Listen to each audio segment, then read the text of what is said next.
ಅವ್ರು ಹೋಗಿ ತಕ್ಷಣ ಹೋಗ್ಲೇಬೇಕು. ಸ್ವಲ್ಪ ಹೊತ್ತು ಕುಳಿತುಕೊಂಡು ಕಾಯುವುದಿಲ್ಲ, ಕಾಯುವ ವ್ಯವಧಾನವೇ ಇಲ್ಲ ನೋಡಿ. ಈಗ ಬಂದ್ರು ನಾವು ಹೋಗಲಿದ್ರೆ ತಿರುಗಿ ಹೋಗುದಿಲ್ಲ, ತಿರುಗಿ ಹೋಗ್ತಾರೆ. ಸಂಜೆ ಆಗುವುದಾದ್ರೂ ಬರಲೇಬೇಕಷ್ಟೇ. ಇತ್ತೀಚೆಗೆ ನಾನು ಯಾವತ್ತೂ ಈ ನದಿ ತೀರಕ್ಕೆ ಬಂದು ಮುಸೋತೆ ಇಲ್ಲ. ಅಂದ್ರೆ ಕೆಲಸ ಕೆಲಸ ಏನು ಕೆಲಸ? ಈ ದಳದಿಂದ ಆ ದಳಕ್ಕೆ ಜನರನ್ನು ಸಾಗಿಸುವುದು, ಆ ದಳದಿಂದ ಈ ದಳಕ್ಕೆ ಜನರನ್ನು ಬಿಡುವುದು. ಅಂತೂ ಕೆಲವರು ಅವಸರದಲ್ಲಿ ಹೋಗಲೇಬೇಕು ಅದಕ್ಕಾಗಿ ಬರ್ತಾರೆ, ಅವರನ್ನು ಬಿಡೋಣ.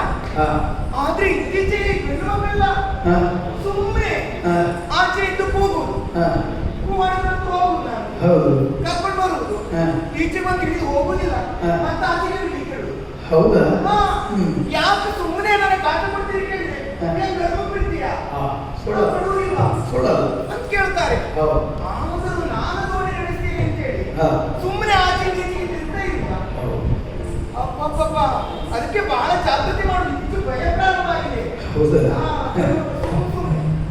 ಸುಮ್ಮನೆ ಆಚೆ ಈಚೆ ಬರ್ಲಿಕ್ಕೆ ಕೇಳುದು. ಅಂತೂ ನಾನೇನೋ ಈ ದೋಣಿಯನ್ನು ನಡೆಸುವ ಉದ್ಯೋಗವನ್ನು ಮಾಡಿಕೊಂಡು ಬಂದೆ. ಅಪ್ಪನಿಗೆ ವಯಸ್ಸಾಯಿತು, ತಂದೆಗೆ ವಯಸ್ಸಾದ ಮೇಲೆ ಮಕ್ಕಳೇ ಆಧಾರವಾಗಿ, ಅಂದ್ರೆ ಅದಕ್ಕಾಗಿ ಅಲ್ವ ಮಕ್ಕಳನ್ನ ಸಾಕುವುದು, ಬೆಳೆಸುವುದು, ಮುಂದೆ ನಮ್ಮ ಜೀವನಕ್ಕೆ ದಾರಿ ಆಗುತ್ತಾರೆ ಇವರು ಅಂತ. ಅದಕ್ಕಾಗಿ ನಾನೇ ಅಪ್ಪನಿಗೆ ಕಾಡಿಬೇಕು, ನೀವು ಹೋಗುದು ಬೇಡ ನಾನು ಹೋಗುತ್ತೇನೆ ಅಂತ ಬರುವುದು. ಬಂದದ್ದೇನು ಸತ್ಯ, ನನ್ನ ಕುರಿತಾಗಿ ಯೋಚನೆ ಮಾಡಬೇಕು. ಈ ತ್ವರೆಯೊಂದು ಎಲ್ಲಿಯೋ ಹುಟ್ಟಿ ನದಿಯನ್ನ ಸೇರಿ ಸಾಗರವನ್ನ ಸೇರುವಂತೆ ಈ ಹೆಣ್ಣು ಮಕ್ಕಳ ಬದುಕು ಹಾಗೆ ಅಲ್ಬೇಕು.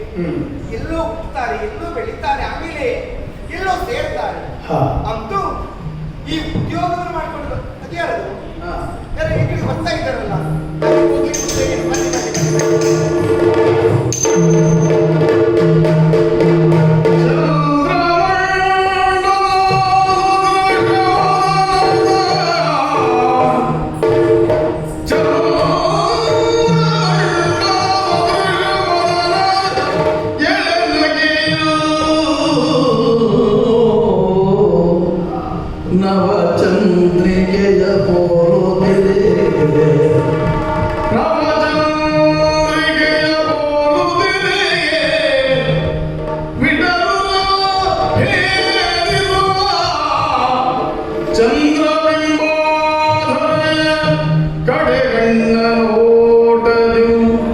ಚಂದ್ರ ತಿಲಕದ ಶೋಧೆಯೋ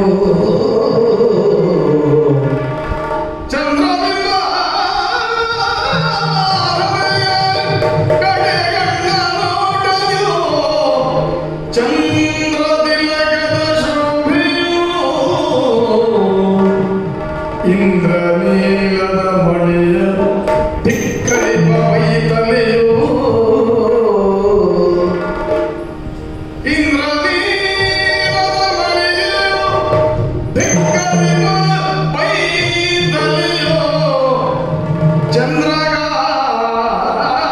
ಚಂದ್ರಗಾವಿಯ ವಸ